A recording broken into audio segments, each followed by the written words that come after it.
दोस्तों नमस्कार, मैं हूं रोहित शर्मा और आप देखना शुरू कर चुके हैं हिंदुस्तान 9। ये हम कैराना में हैं और उत्तर प्रदेश की हॉट सीट है कैराना। और कैराना में आप देख रहे हैं यहाँ पर मृगांका जी ने आज अपना नॉमिनेशन किया है और नॉमिनेशन कराया है वीरेंद्र सिंह जी ने साथ में जाकर। और ये जो एक गठबंधन आप देख रहे हैं यहाँ पर वीरेंद्र सिंह जी का और मृगांका जी का, क्या कैराना को अब की बार पार ले जा पाएगा? क्या कैराना जीत पाएंगे? अब की बार जो कैराना बार बार हारते आए हैं और यहाँ से नाहिद हसन एमएलए हैं, लेकिन अब की बार यहाँ से इकरा उनके सामने रहेंगी और चुनाव लड़ेंगी। मृगांका जी अभी नॉमिनेशन करके आए हैं और वीरेंद्र सिंह जी आपके साथ में थे, कुछ हौसला आ रहा है, कुछ कॉन्फिडेंस आ रहा है?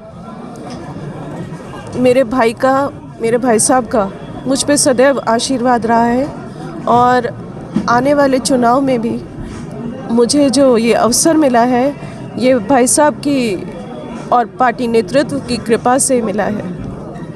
भाई साहब को पूरा श्रेय दे रहे हैं।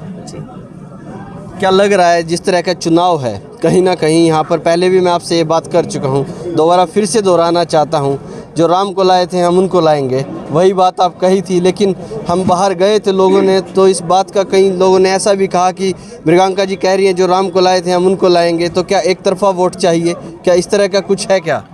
देखिए, ये तो कैराना की जनता का विश्वास है और उनके विश्वास के आधार पर ही मैंने ये बात कही थी, क्योंकि जो अभूतपूर्व कार्य योगी जी की सरकार ने यहाँ पर किए हैं और जिनका लाभ यहाँ पर आम जनता को प्रभावित कर रहा है, उसी कारण वो विश्वास उनमें जागृत हुआ है कि वो फिर से एक बार अवसर देना चाहते हैं भारतीय जनता पार्टी को। पहले नाहिद हसन सामने थे, समाजवादी पार्टी लगातार कटघरे में आ रही थी, भारतीय जनता पार्टी टारगेट कर रही थी कि एक गैंगस्टर को टिकट दे दिया, अब इकरा सामने है, तो अब कैसे देख रहे हैं?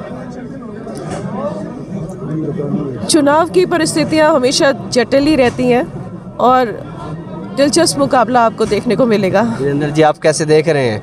आज आप साथ में गए हैं और पूरा चुनाव आप लड़ाएंगे। अब शामली में सबसे ज़्यादा फोकस आपका रहेगा कैराना पर।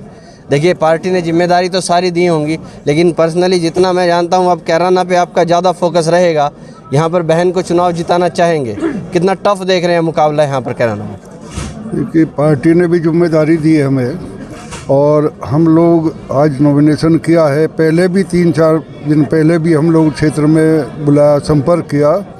मेरा अपना मानना है कि पता नहीं पिछले चुनाव में कुछ गलतियां रही होंगी, लेकिन अब के कोई चुनाव नहीं है।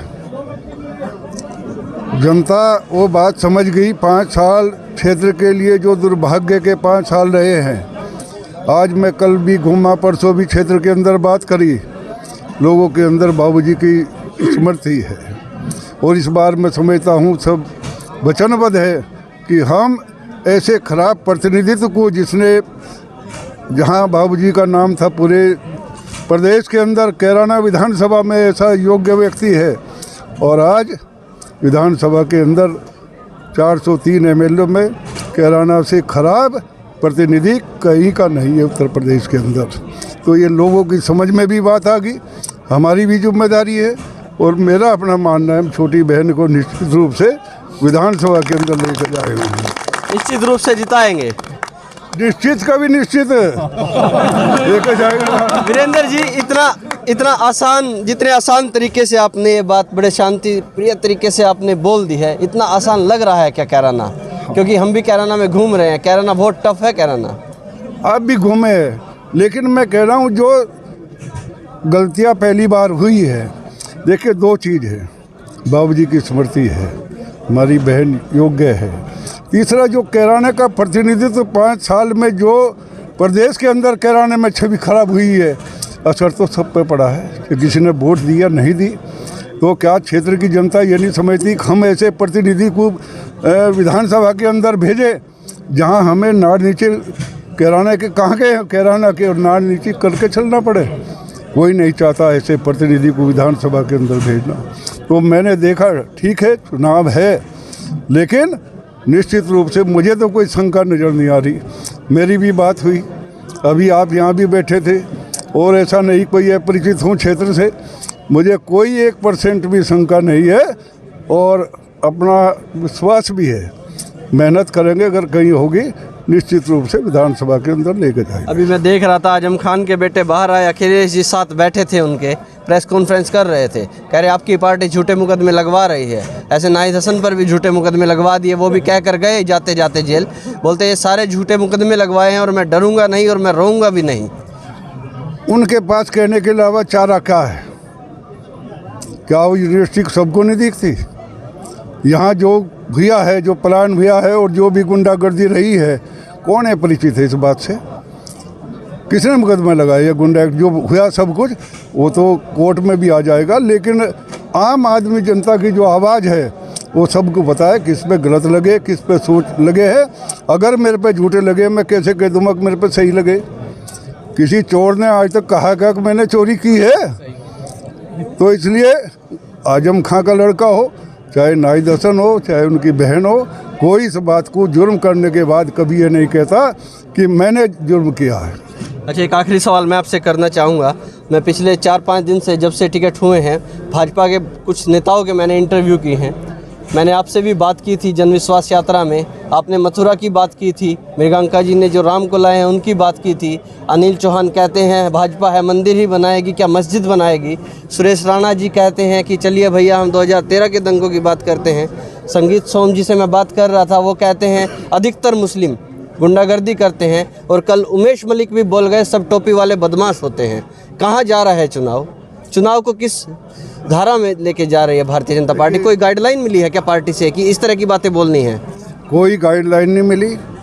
और माननीय मोदी जी ने, माननीय योगी जी ने जिस तरह देश में माननीय मोदी जी ने दुनिया के अंदर नाम किया है, माननीय योगी जी ने आज भले ही ना कहे चुनाव में कोई, लेकिन जो कानून व्यवस्था, जो विकास और जो डेवलपमेंट किया है, किसका भला नहीं किया?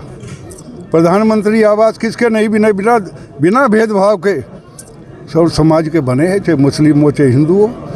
वृद्ध पेंशन सबको दी गई है, कहीं कोई भेदभाव किसी का, चाहे टोपी वाला हो चाहे बिना टोपी वाला हो, सबको लाभ मिला है सरकार का।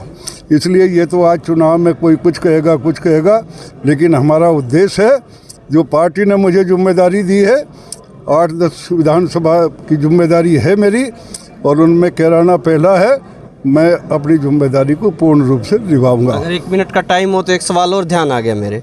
तेजिंदर निर्वाल आज आपसे मिलने आए थे, मनमुटाव दूर हो गए क्या?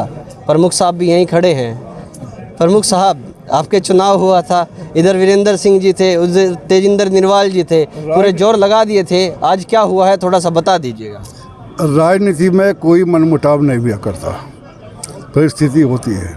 हम लोगों का बहुत लंबा समय हो गया, 80 में पहली बार बना, और हम लोगों ने जिन लोगों को बनाया, MP बना, MLA बना, जो भी बना, उन्होंने हमेशा जीतने के बाद थोड़ा अंतर किया, लेकिन हमने कभी परवाह नहीं की। हमारा विचार ठीक होना चाहिए, हमारी सोच ठीक ही होनी चाहिए, और हम वही आदमी आगे बढ़ेगा जो बड़ा दिल लेकर बड़ी बात करेगा। पार्टी ने मुझे जिम्मेदारी दी है, मैं पार्टी में शामली जनपद की 3 विधानसभाएं जिताने का काम करेंगे। कुछ सोर्स बता रहे थे खिंचाई तो पूरी कर दी आज आपने उनकी। चलिए, जवाब नहीं दे रहे, हमें सूत्रों के आधार पर यह बात पता लगी थी कि खिंचाई अच्छी कर दी है उनकी। अब तक के लिए इतना ही। मैं हूं रोहित शर्मा, आप देख रहे हैं हिंदुस्तान 9। जय हिंद।